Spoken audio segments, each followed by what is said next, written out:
It's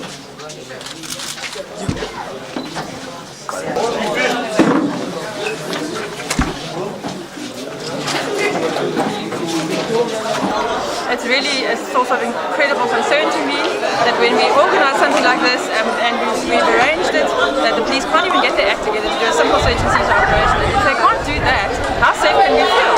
It's not right that these learners should have to sit inside these kind of school buildings where people are bringing knives into the premises. We conduct a specific organised operation. It wasn't even ad hoc. Admittedly, they say they weren't informed, but the reason why were they not informed? Because it was organised.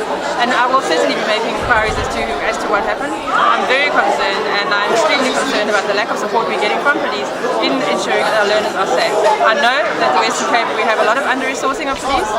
We are very, very under-resourced, but it's no excuse for those who we do have not to be properly trained in basic procedures like this when we have such a huge gang problem and drug problem that is affecting our schools every single day. It's not right for our teachers and principals to have to fight off gangsters. The police should be doing that, and they should be helping us doing it.